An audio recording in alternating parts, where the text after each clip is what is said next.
Glória ao Pai, ao Filho e ao Espírito Santo. Princípio, agora e sempre. Amém. Amém, meus irmãos. Vamos concluir então a parte de ensino da nossa formação para pregadores. Logo após essa parte de ensino, nós vamos ter mais um momento de oração. E aí o nosso dia vai se encerrar com a Santa Missa. Amém? Agora vai ser um momento de luta, pós-almoço, né? Mas nós vamos vencer, em nome de Jesus. Muito bem, irmãos. A ideia agora, irmãos, vamos lá. Vamos lá, gente, aqui. A ideia agora, então, é nós partirmos para algo bem mais concreto em relação àquilo que o apóstolo Paulo chama de pregação da palavra de fé. Ok? A palavra de fé, segundo o apóstolo Paulo, é a mesma coisa que dizer querigma. O termo palavra de fé está em Romanos capítulo 10, versículo 8. Ok? É ali que ele usa. Ele fala de um conteúdo que, ao ser pregado, desperta na pessoa que ouve uma fé salvadora. E por isso ele chama esse conteúdo de palavra de fé, por causa do fruto que é a fé salvadora. O conteúdo desse anúncio, o conteúdo desta pregação é os acontecimentos da Páscoa da nova aliança no sangue de Jesus. Ou seja, tudo aquilo que nosso Senhor Jesus Cristo fez na sua paixão,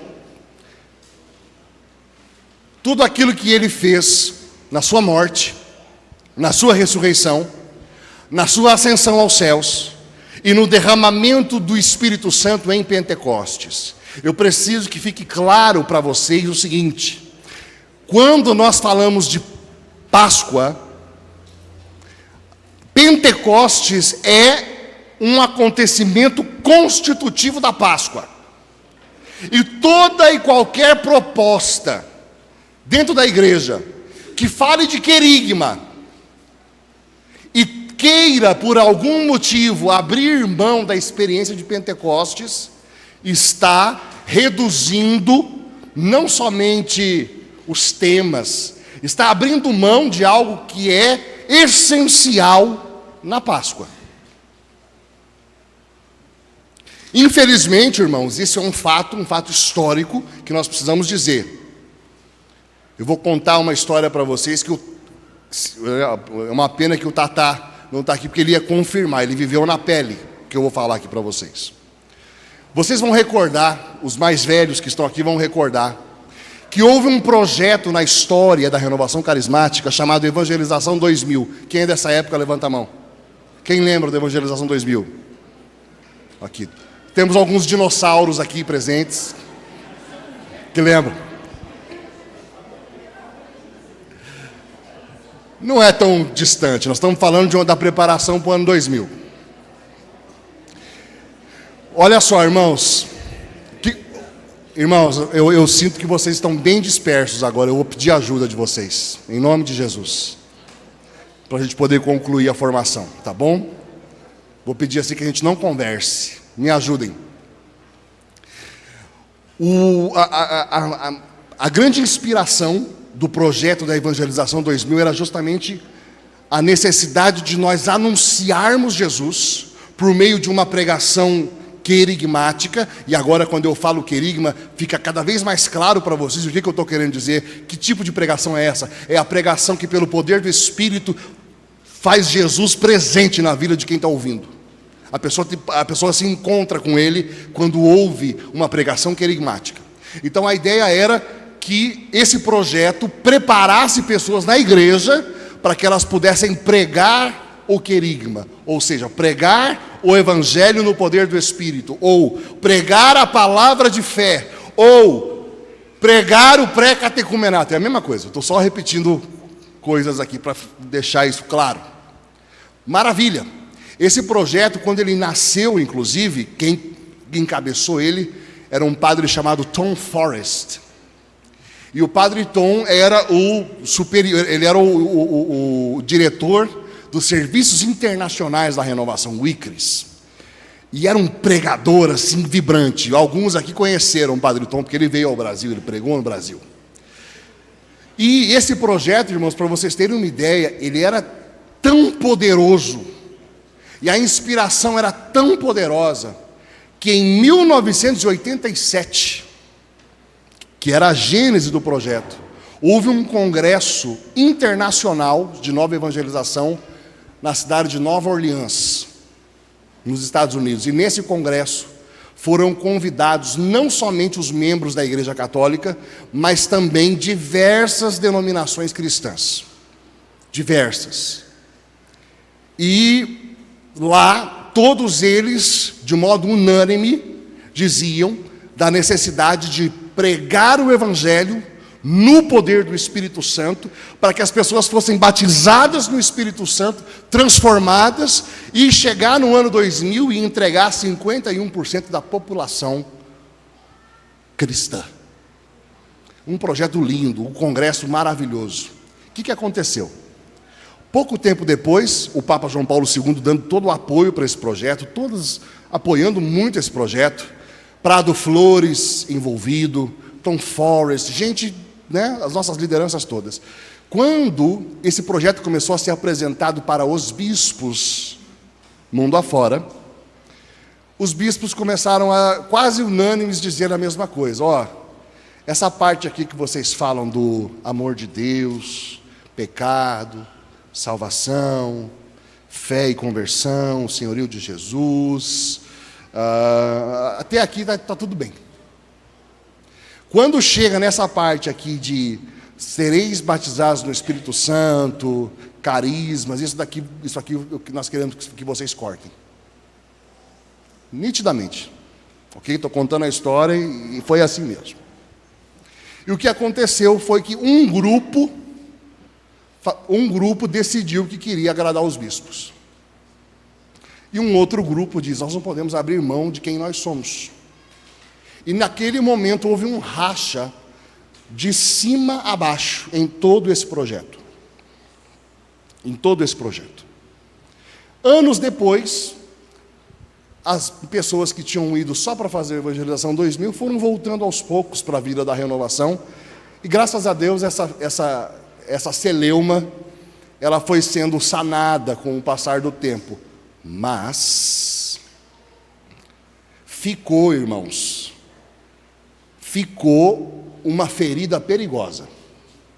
E a ferida perigosa é: cogita-se a possibilidade de falar de querigma sem que o querigma aponte para o derramamento do Espírito Santo. E isto é biblicamente um absurdo. E digo mais, nós, de modo pedagógico, quando falamos de querigma, é bom que você, pregador, pense: amor de Deus, pecado, salvação, fé, conversão, senhorio de Jesus, promessa do Espírito, derramamento do Espírito, comunidade. Esses temas vão te ajudar. Mas o querigma não é só isso. Eu vou ler para você o que Paulo fala a respeito do querigma. Mais coisas de São Paulo. Abre a Bíblia comigo. Romanos, capítulo 1, versículo 1.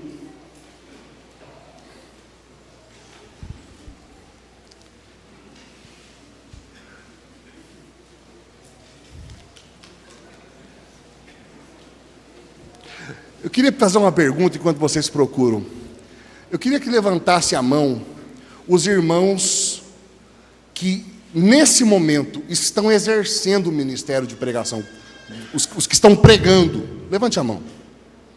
Olha que bênção. Glória a Deus. Glória a Deus. Excelente. Eu confesso para vocês, uma confissão que faço, a segunda pregação da manhã, ela foi muito densa. Eu tenho essa pregação toda por escrito. E eu quero dar essa pregação para vocês por escrito. Tá bom? Depois eu dou um jeito, Wilson, de compartilhar. Eu te mandei, né? Eu queria compartilhar ela com vocês para que vocês possam fazer dela objeto de estudo, sabe? Porque eu sei que ela foi densa. E eu não tenho, assim, essa qualidade toda para poder...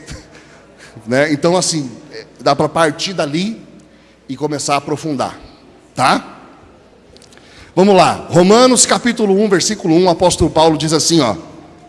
Paulo, servo de Cristo Jesus, chamado para ser apóstolo, escolhido para anunciar, essa palavra aqui no grego é querigma, para anunciar o evangelho de Deus, que ele já tinha prometido por meio dos seus profetas, nas sagradas escrituras.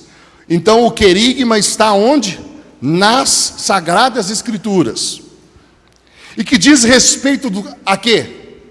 A seu filho, nascido da estirpe de Davi segundo a carne, estabelecido filho de Deus com poder, por sua ressurreição dos mortos, segundo o Espírito de santidade, Jesus Cristo nosso Senhor, por quem recebemos a graça e a missão de pregar, para o louvor do seu nome e a obediência na fé, entre todas as nações, das quais fazeis parte também vós, chamados de Jesus Cristo, a vós todos que estáis em Roma, amados de Deus, e chamados à santidade, graça e paz, da parte de Deus nosso Pai e do Senhor Jesus Cristo. Essa saudação de Paulo é perfeita, porque no primeiro versículo, ele se apresenta, ele diz que ele é servo de Jesus Cristo, e chamado para ser apóstolo.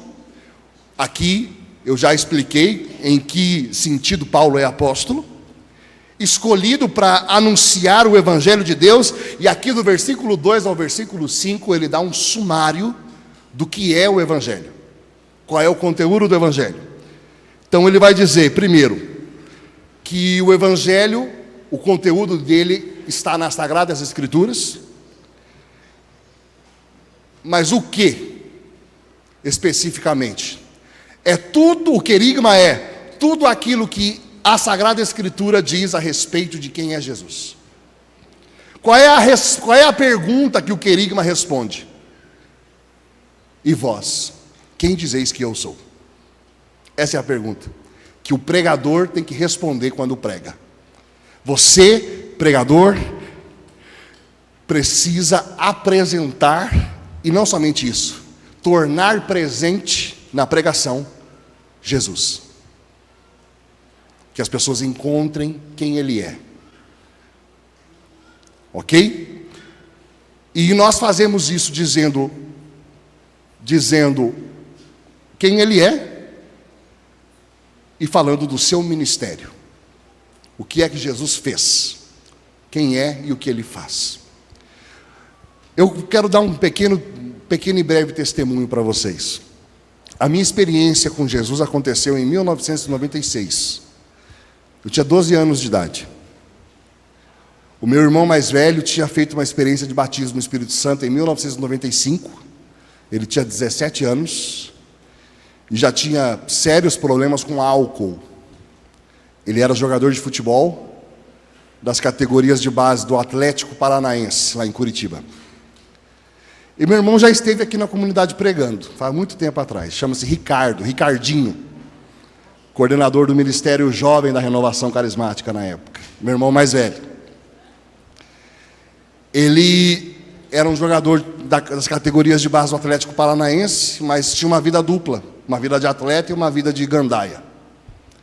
E o resumo da ópera foi que um dia 2 amigas o convidaram para ir ao grupo, e ele declinava o convite, até que um dia a menina falou para ele assim, tem uma menina lá que a gente quer apresentar para você, que ela é simplesmente linda, nós queremos apresentar ela para você. Aí ele apareceu no grupo, evidentemente.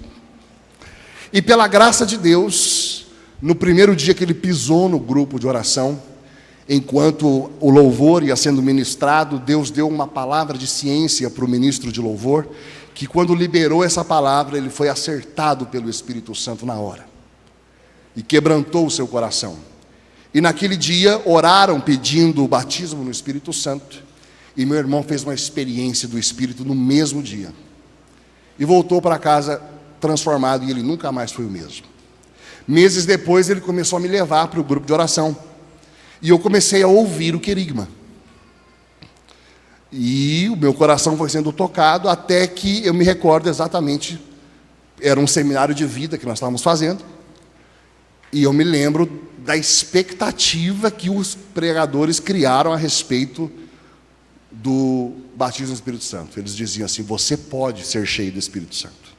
E eu fiquei a semana inteira falando para Jesus: Jesus, se eu posso, então me enche. Se eu posso, se é possível, eu quero. E eu me recordo que naquela tarde de sábado de 1996, eu cheguei no grupo de oração, nós estávamos cantando um hit daquela época, Eu Navegarei, e eu comecei a cantar essa canção, e eu cantei ela de todo o meu coração, de todo o meu coração. Eu levantei as mãos e comecei: Espírito, Espírito, que desce como fogo, vem como em Pentecostes, e enche-me de novo.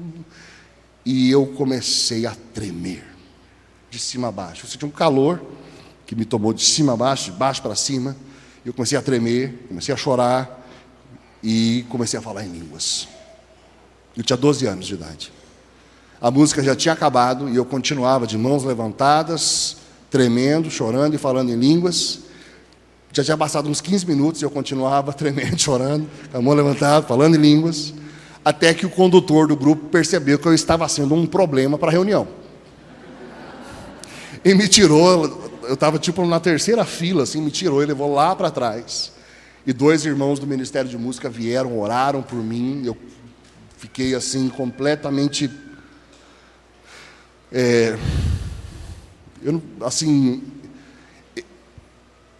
eu tinha controle. Se eu quisesse, eu podia parar aquilo a qualquer momento. Mas por que eu ia parar aquilo? Eu nunca tinha sentido algo tão maravilhoso.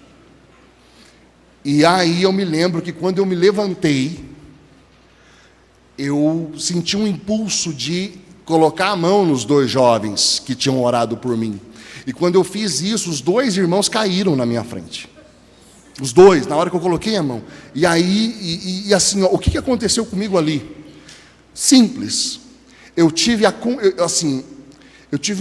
convicção de que Deus era meu Pai.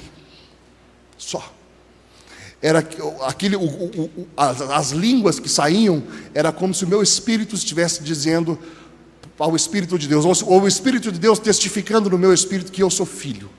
Filho, filho, filho. E aquilo tomou a minha vida e marcou a minha vida para sempre.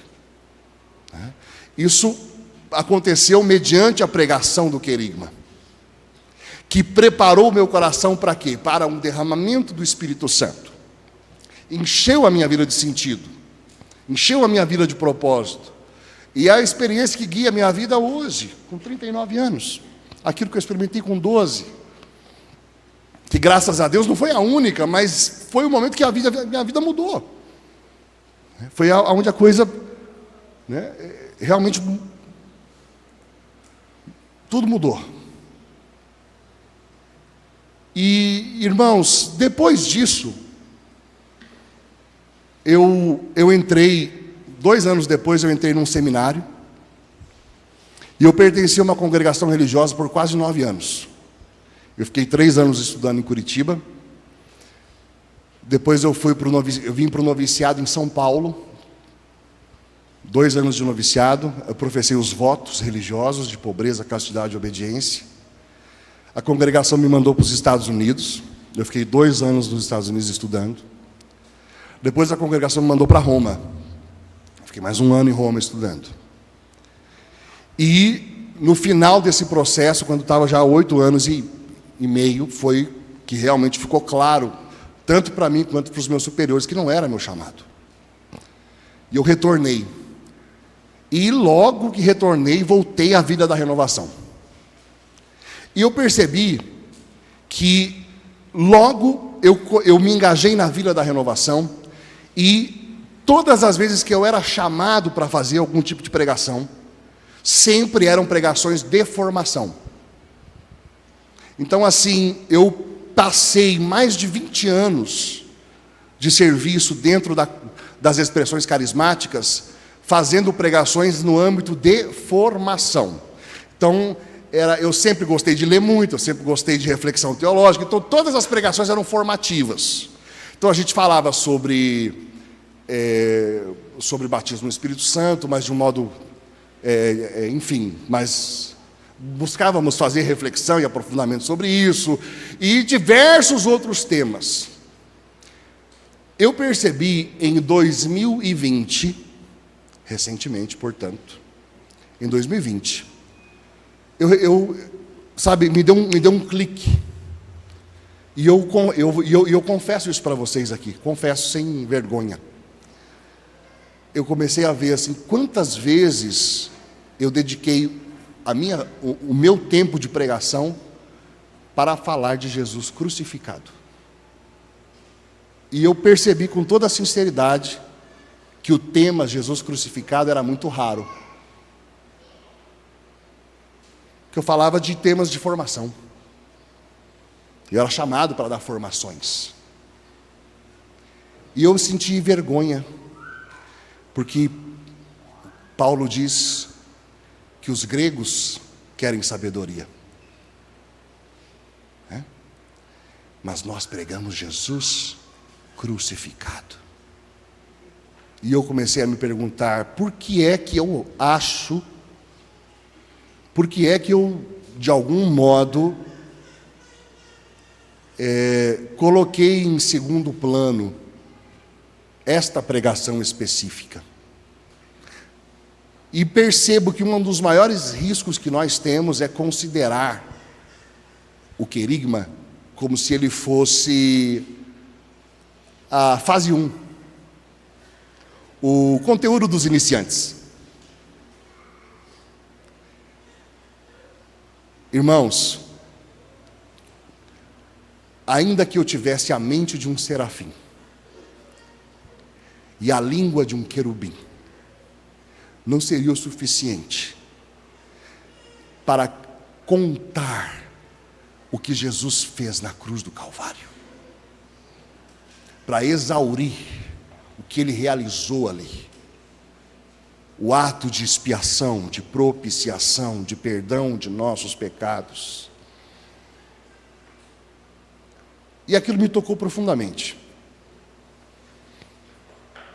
E eu comecei a levantar falei assim, então assim, eu quero estudar sobre a cruz de Cristo. E eu fiz uma série de perguntas, as perguntas mais absurdas. E eu falei assim, eu fui escrevendo as perguntas, desde as mais inteligentes às mais tontas. E falei assim, eu vou buscar ajuda para responder. E eu comecei a perguntar assim, poxa, por que é que Jesus tinha que morrer na cruz? Outra coisa, por que ele tinha que derramar sangue? Por que eu comecei a anotar, eu quero saber, por quê? Outra coisa, por quem ele morreu na cruz do Calvário?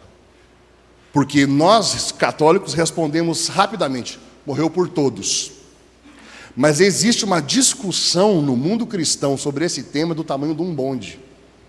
Existem correntes no cristianismo que dizem que Jesus não morreu por todos, que Jesus morreu apenas pelos eleitos. Sabiam disso? E é uma discussão bem interessante, inclusive. Mas não se preocupe, Jesus morreu por todos, amém? Não entre na heresia. Mas é interessante, porque aí, quando você responde esse questionamento, te ajuda ainda mais a entender a obra do Calvário. E eu fui fazendo essas perguntas, e aí eu ligava para o padre José Eduardo, que já veio aqui algumas vezes. Eu falei, ô padre, para eu responder essa pergunta aqui, eu quero saber por que é que Jesus teve que derramar sangue na cruz. Aí ele falou assim, ó, você vai pegar um livro de um cara chamado René Girard, se chama Bode Expiatório. Você vai entender por que no Antigo Testamento Deus prescreveu sacrifícios de animais, por que tinha derramamento de sangue, propiciação com sangue, e por que Jesus, quando se dá na cruz do Calvário, também derrama seu sangue. Talvez seja uma pergunta absurda, mas eu acho que é o tipo de pergunta que você, pregador, poderia se fazer também. E poderia começar a procurar a respeito, para poder pregar sobre Jesus crucificado. Aí eu falei, tá, e aí? Eu quero saber, eu quero aprofundar tudo aquilo que Jesus realizou quando ele morreu na cruz do Calvário. Aí ele falou assim, então você vai pegar um livro chamado A Cruz de Cristo, de um autor chamado John Stott. Aí eu falei, comprei, comecei a ler. Tá, eu quero entender o sacrifício eucarístico dentro dessa perspectiva da cruz. Aí ele falou assim, então você vai pegar um livro chamado O Quarto Cálice, de um autor chamado Scott Hahn. E aí eu fui pegando, e comecei. E eu digo a vocês hoje, irmãos, que depois disso, eu tenho dificuldade de pregar outra coisa que não seja Jesus crucificado. E eu digo a vocês que você pode fazer esta pregação usando todos os tipos de pregações que nós falamos aqui na segunda pregação. Esta pregação pode ser querigmática, esta pregação pode ser catequética, essa pregação pode ser uma pregação de didascalia, de aprofundamento. Essa pregação pode ser uma pregação de parênteses, a partir daquilo que Jesus fez, como eu devo viver. E essa pregação pode ser uma pregação de paráclesis, uma pregação de exortação ou de consolação, a partir da realidade da cruz de Cristo. Ok? Mas, de modo especial, de modo primordial, como primeiro chamado para nós, que é a pregação que mais está faltando hoje na vida da igreja, nós somos convidados a fazer a pregação querigmática, sobretudo nas realidades evangelizadoras. E aí nós temos que distinguir. Vamos falar de grupo de oração. Fernando, no grupo de oração, a pregação é sempre querigmática? Eu respondo para vocês, depende. Depende do seu grupo de oração. Por quê? Se você tem um grupo de oração que, graças ao bom Deus, é vivo e está sempre trazendo gente nova, mas não tem nem dúvida, não tem outro tipo de pregação para você fazer. A pregação é querigmática. Com isso eu estou dizendo que você vai ficar pregando amor de Deus, pecado, salvação, fé, conversão, senhorio de Jesus, promessa. Aí terminou, amor de Deus, pecado, salvação, fé, conversão. É isso? Não. Por quê? Porque o conteúdo do querigma é todo esse livro aqui, ó. Em que sentido? O que ele fala de Jesus. Se você buscar da Escritura um texto para apresentar Jesus, você está pregando querigmaticamente. Então, não se preocupe. Você não precisa fazer um rodízio com os temas do seminário de vida. Você pode perscrutar para apresentar Jesus às pessoas no grupo de oração. Maravilhoso. Agora, se o seu grupo de oração é um grupo, não sei, é um pequeno grupo, e as pessoas que estão participando são as mesmas, é um grupo relativamente fechado, e você está com as mesmas pessoas, eu não vejo por que você não poderia avançar e, junto com a pregação querigmática, você fazer uma pregação de aprofundamento. O que é que vai definir? Quem que está diante de você? E você tem que ter esse discernimento. Quem é que está diante de mim? E me perdoe dizer isso, sobretudo para os jovens. Eu sei que existe um desejo enlouquecido de pregar afetividade e sexualidade, e tem que pregar. Eu sei que existe um desejo assim, de pregar sobre temperamentos. Vamos ensinar sobre os temperamentos. Vamos ensinar sobre afetividade e sexualidade. Deixa eu só falar uma coisa para você. Tudo isso é importante. Mas se essa pessoa não conhecer Jesus, não tem pregação de afetividade e sexualidade que bote na cabeça dessa pessoa que ela tem que viver castidade, gente. Eu vou falar para você, se não é Jesus na minha vida, eu ia viver castidade, mas nem a pau. Porque eu acho bonito, porque é virtuoso, eu quero que se dane. Sinceramente, estou falando aberto. O que dá sentido a imolar o corpo como um sacrifício vivo, Romanos 12, 1, é Jesus. Então, não me vê, como diria o Chaves, não me vê com churumelas. Entregue Jesus em primeiro lugar.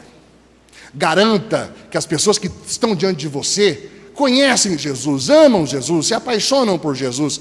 E aí sim, você pode dar sequência com temas, você pode dar formações, você pode... Agora, um grupelho de jovens, entendeu? Que é um bando de cristão Raimundo. Um dia na igreja, outro no mundo. Um dia na igreja, outro no mundo. Um dia na igreja, outro no mundo. Entendeu? Vamos falar de afetividade e sexualidade. Ah, vai contar história, gente. Apresente Jesus. Apresente Jesus, incansavelmente apresente Jesus. Fale, pregue a obra que Ele fez na cruz do Calvário, a sua ressurreição, o seu senhorio, a resposta que Ele é para os questionamentos do mundo, o único capaz de responder de onde nós viemos, por que o mundo está assim, para onde nós vamos. O único que responde os anseios do homem. Apresente Jesus, fale, pregue o querigma, apresente. Aí sim, aí faz sentido. Eu quero tomar um segundo texto para a gente ir concluindo. Abra comigo, por favor, e nós vamos encerrar assim, tá? Lucas capítulo 24.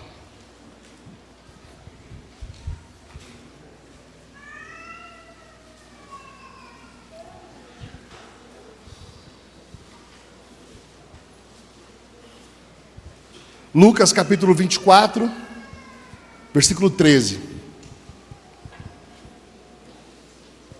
Wilson, Padre Mário chegou? Padre Mário?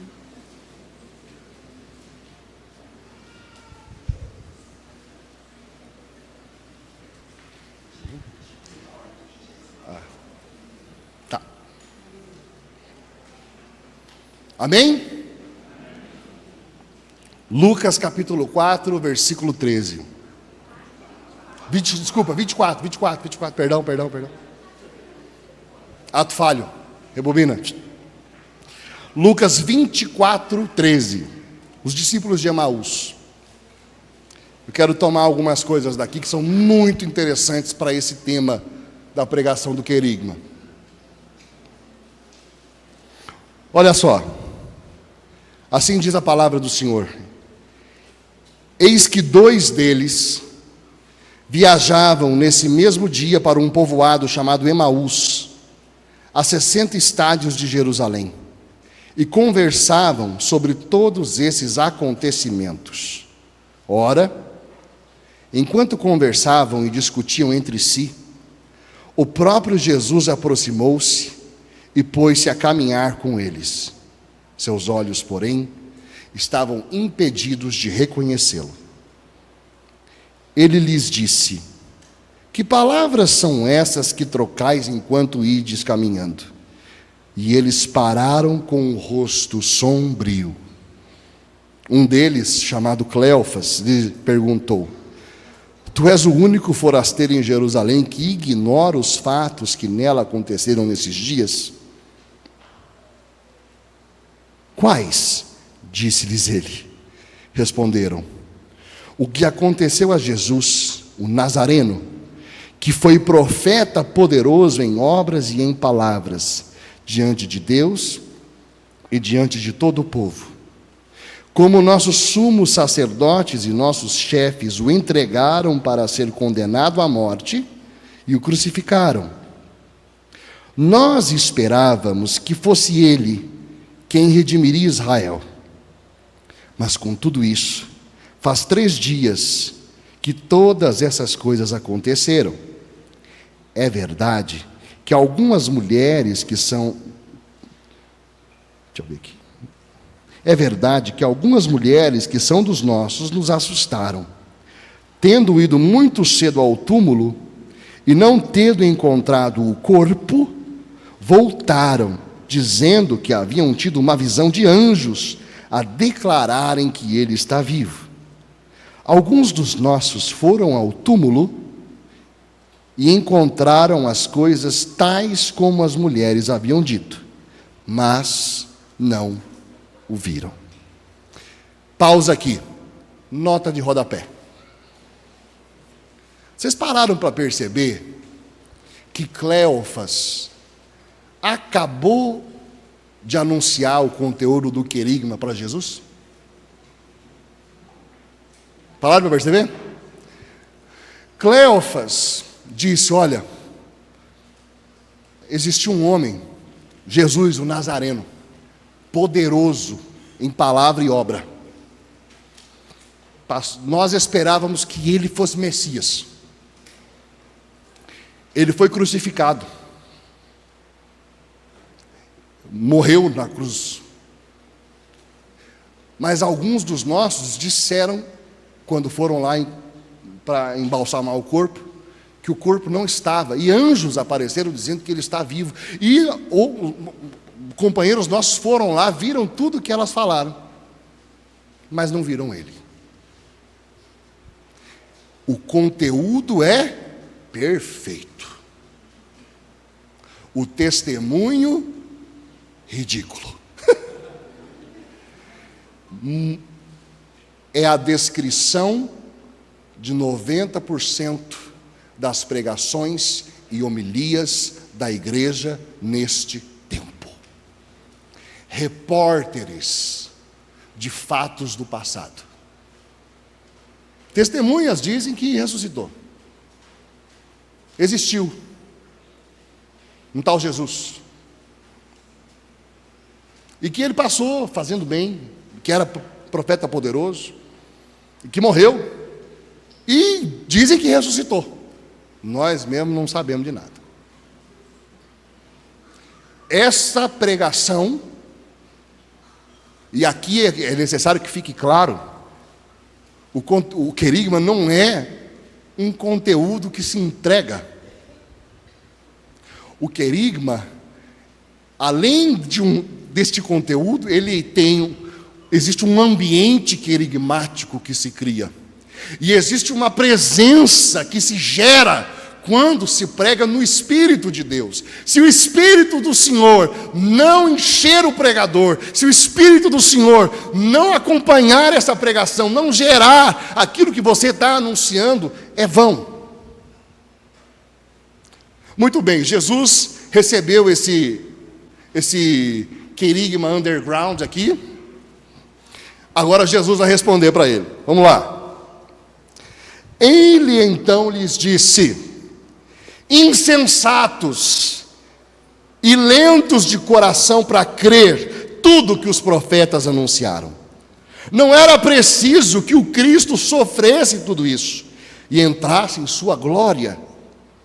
E agora vem, e começando por Moisés e percorrendo todos os profetas, interpretou-lhes em todas as Escrituras o que a ele dizia a respeito. De novo, irmãos, olha aqui de novo. Qual é o conteúdo do querigma? As Escrituras. E o que Jesus fez? Explicou o que sobre ele está escrito nas Escrituras. Qual é o papel de quem se preza pregar o querigma? Conhecer as Escrituras. Para pregar o que? As Escrituras. A respeito de quem? De Jesus. Ok? Então eu fico muito feliz que você seja um bom leitor de literatura e de bons livros e de bons poetas e que você conheça 1001 histórias, e isso é maravilhoso, que bom, isso vai enriquecer muito a sua vida, parabéns. Mas o teu instrumento é esse aqui. Sua pregação parte daqui. É inadmissível que você suba num púlpito e não pregue as Escrituras. Inadmissível. Se o tema é querigma. Entendeu? E digo mais. Se é querigma, ok? É lógico que você pode usar, você pode se fazer ajudar de um bom livro de espiritualidade, o Catecismo da Igreja Católica e muitas outras coisas. Sim, desde que sejam subsídios para enriquecer o seu ensino das Escrituras. Se você está substituindo as Escrituras, está fazendo mal. Porque está errado? Não, está maravilhoso. É que é o conteúdo errado, no formato errado, para as pessoas erradas, na hora errada. Se você estivesse fazendo isso na catequese, eu dava um beijo na sua testa. Lindo! Mas é querigma, num ambiente querigmático, para apresentar Jesus, para que as pessoas tenham um encontro com Ele. É a Bíblia, é a palavra de Deus, é a Sagrada Escritura. Eu preciso que vocês entendam o seguinte: há algo na palavra de Deus, há algo neste livro que o torna como uma espada afiada, mais cortante do que espada afiada, capaz realmente de dividir, capaz realmente de abrir, capaz de perscrutar e de abrir o coração do homem de uma maneira inigualável. A palavra de Deus, a Bíblia, a Sagrada Escritura tem essa primazia, e você, como pregador, tem que partir dela, apaixonar-se por ela. Se tem uma coisa que a bendita renovação carismática me ensinou, é amar esse livro com todas as minhas forças. Se tem algo que me encanta quando eu vejo uma pregação, é quando eu vejo pregadores que são capazes de abrir esse livro e concatenar, sabe, os textos da Escritura de uma maneira assim que você fala: meu Deus, que coisa maravilhosa. E como isso alimenta a alma. E esse é um ofício que nós temos que fazer.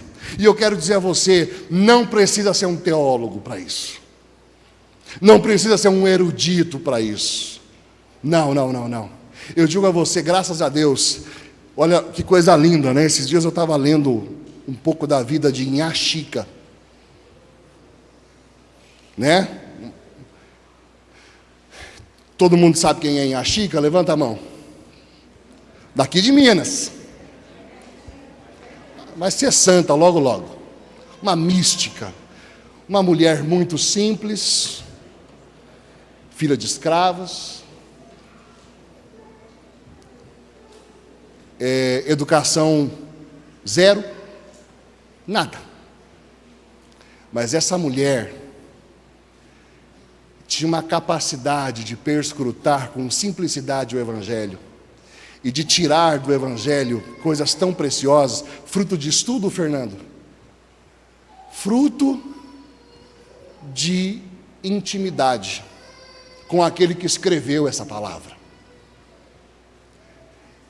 E desejo de conhecer o que está aqui. Então, o que nós estamos falando aqui, não há absolutamente ninguém neste salão que possa eximir-se e dizer assim: Fernando, legal, mas é que eu sou uma pessoa limitada, eu não tenho... Não, desculpe, não cabe. Essa desculpa não cabe a ninguém que está aqui nesse salão. Todos nós que estamos aqui podemos e devemos perscrutar as Escrituras, não para fazer ensinos teológicos, para fazer ensinos querigmáticos, para dizer que o Deus que escreveu esse livro está vivo, e que a pessoa para quem este livro aponta está viva, e seu nome é Jesus. Eu quero encerrar comentando com vocês algo que me incomodou muito na época. por 2 anos, eu andei pelo Brasil, levando nas paróquias, sobretudo paróquias, levando uma ferramenta querigmática chamada Alfa.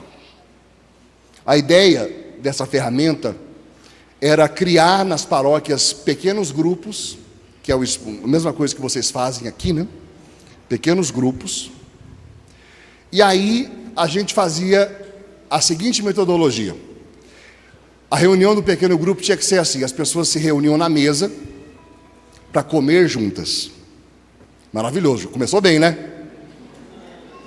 Comer juntas. Depois de comer, a gente colocava um vídeo de 20 minutos. As pessoas assistiam esse vídeo. Esse vídeo lançava algumas perguntas.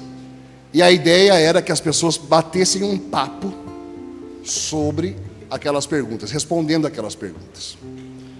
O primeiro vídeo falava sobre, a ideia era, o tema é vida.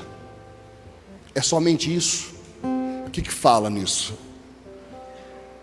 Esse vídeo, ele fala, né, sobre o sentido da vida.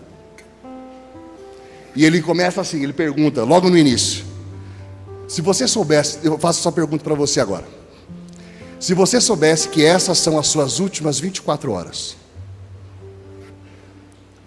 Começou agora, 15 horas. Começou agora. São as suas últimas 24 horas. Se você soubesse, o que você faria? Aí o pessoal começa a falar. Antes do pessoal falar, eles vão na rua entrevistar as pessoas com essa pergunta. E as respostas que vêm da rua são as mais loucas que vocês podem imaginar. Tem um rapaz que fala assim: cara, eu ia saltar de paraquedas. O outro ia falar assim: eu ia pegar um carro em alta velocidade e sair que nem um louco. Aí tem um outro que fala assim: eu ia... Tem uma menina que fala assim: eu ia para uma loja e torrar o meu cartão de crédito, as últimas 24 horas. Né? Então tem todo tipo de resposta. Aí tem um rapaz que fala assim: eu ia procurar meu pai, ia pedir perdão para ele. Aí o outro fala assim: eu ia procurar minha família, ia passar os últimos 24 horas com a minha família. Começa das coisas mais supérfluas, a coisa começa a aprofundar quando começa a falar de perdão, de amor das pessoas que você ama, até que alguns começam a falar de: eu ia me preparar para a eternidade. É interessante porque hoje em dia, irmãos, vamos ser sinceros, há 30 anos atrás, era possível começar a evangelização falando de Deus Criador. Deus Criador, o amor de Deus, o pecado, você podia começar daqui. Sabe por quê? Porque era muito simples. Todos nós, há 30 anos atrás, tínhamos pelo menos uma lembrança religiosa no nosso interior.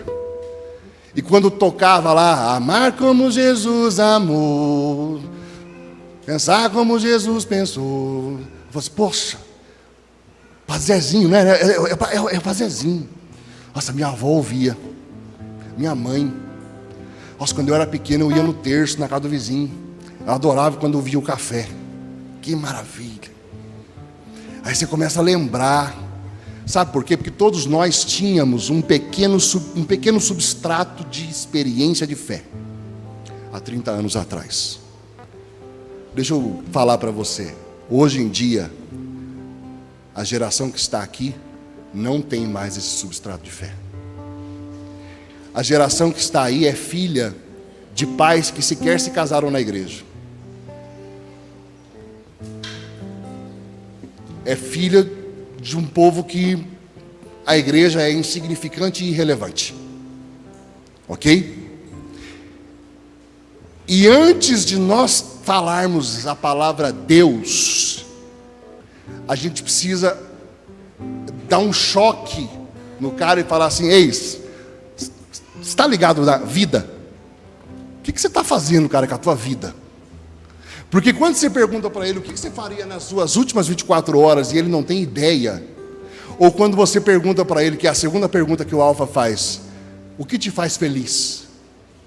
Aí a pessoa para, putz, o que me faz feliz? Aí tem uma menina que fala sorvete e queijo. Aí tem outro que fala mulheres. Aí outro fala álcool, dá um grito, né? E tem pessoas que são sinceras e dizem assim, cara, eu acho que eu não sou feliz. E a terceira pergunta é que acaba, e qual é o sentido da vida? As pessoas não conseguem responder.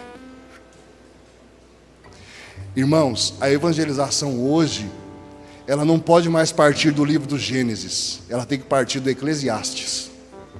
Vaidade das vaidades, debaixo dos céus, tudo é vaidade.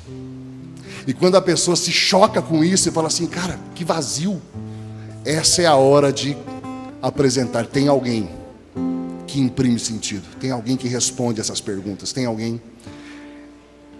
O segundo vídeo do Alfa, justamente o tema é quem é Jesus? E começa a responder essas perguntas. Eu apresentei o Alfa para uma comunidade lá no Paraná. E aí um formador, um cara de formação, ele reclamou com a coordenadora da comunidade, falando assim, esse negócio é muito basicão, né, meu? Pô, basicão. Quem é Jesus? Isso é uma pergunta que se faça. Pô, nós já estamos na caminhada. Como assim, quem é Jesus? E eu lembro que eu respondi para a coordenadora, eu falei para ela assim, minha amiga, né? Eu falei assim, irmã, eu comecei a caminhar em 1996, nós estamos no ano 2023, eu ainda tenho dificuldade de responder essa pergunta. Quem é Jesus? Porque dependendo da resposta que você me der, a sua vida não pode ser a mesma. Porque responder os artigos do credo, até papagaio responde. Isso é fácil. Mas responder com vida, em espírito e verdade, quem é Jesus, é uma experiência que transforma você para sempre. Em 1904, aconteceu no país de Gales um poderoso avivamento que mudou a ilha inteira. Quem orava por esse avivamento era um jovem, eu esqueci o nome dele agora, vocês me perdoem. Estava lá, eu vejo o rosto, mas não me vem o nome. Por 10 anos, esse jovem pedia a Jesus que derramasse o Espírito Santo na ilha. Por 10 anos. E ele tinha experiências assim de sentir dor pelos pecados do seu país. Coisa linda. Um dia, eles estavam na escola bíblica e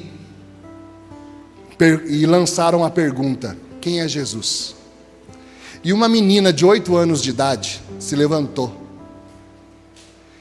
E ela levantou os braços assim e falou assim: Jesus é o meu tudo.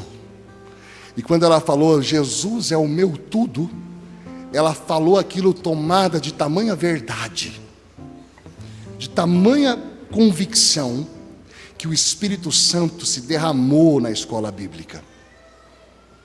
E todos os que estavam ali foram tomados de um quebrantamento do coração, um arrependimento, uma convicção de pecado. Em seguida começaram a ter experiências com o Espírito de Deus.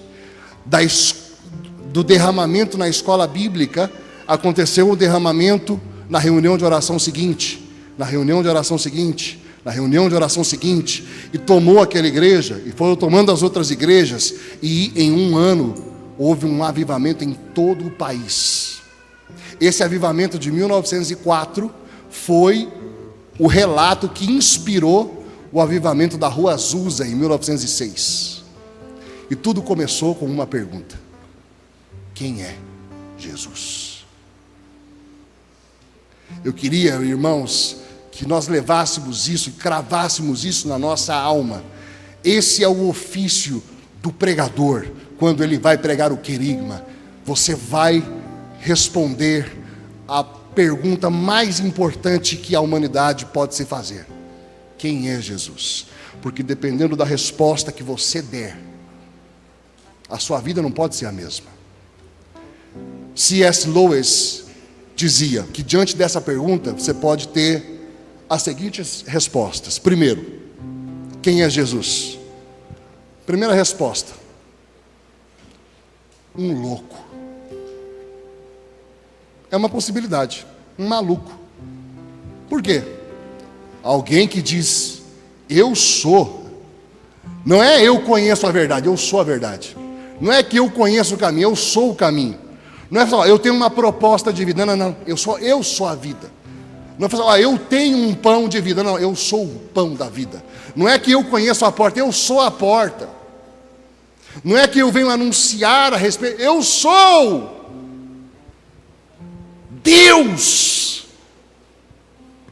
Jesus falou essas coisas a respeito de si. E se ele não é quem ele disse que é, você só tem duas opções. Você tem duas opções. Ou ele é um mentiroso e um louco e ele não merece respeito, ou ele é quem ele diz que é. E se ele é quem ele diz que ele é, só tem uma opção para você: declará-lo como Senhor absoluto da sua vida.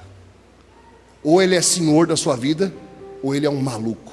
O que não dá para ser é um cara legal, um bom pensador, um filósofo bacana. O que não dá para ficar é indiferente diante de Jesus. Ou você dá tudo, ou você não dá nada. Ou ele é Deus, ou ele é um maluco. Ou ele é Senhor, ou ele merece o seu desprezo. Você escolhe. Eu pergunto para você e termino aqui. Para você, quem é Jesus? Que a sua resposta transforme a sua vida pessoal e transforme a sua pregação. Amém? Vamos ficar em pé, irmãos.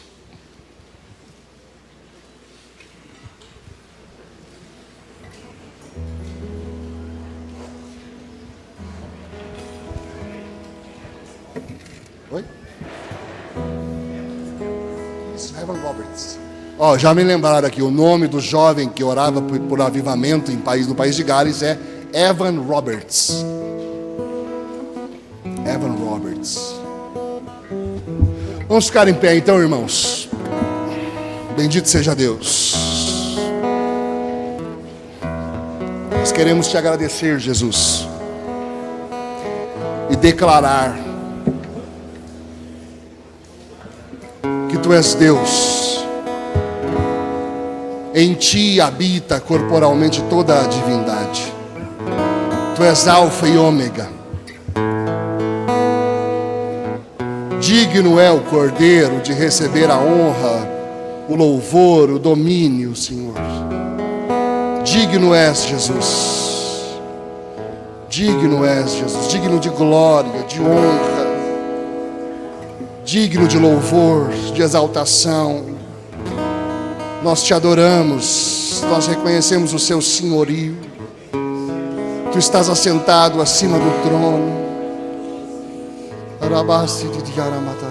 Nós te adoramos, Jesus. Digno és, Jesus. Digno és, Senhor. Exalte Jesus. Exalte Jesus. Te exaltamos, Jesus. Ele exaltado, nós te exaltamos, Jesus.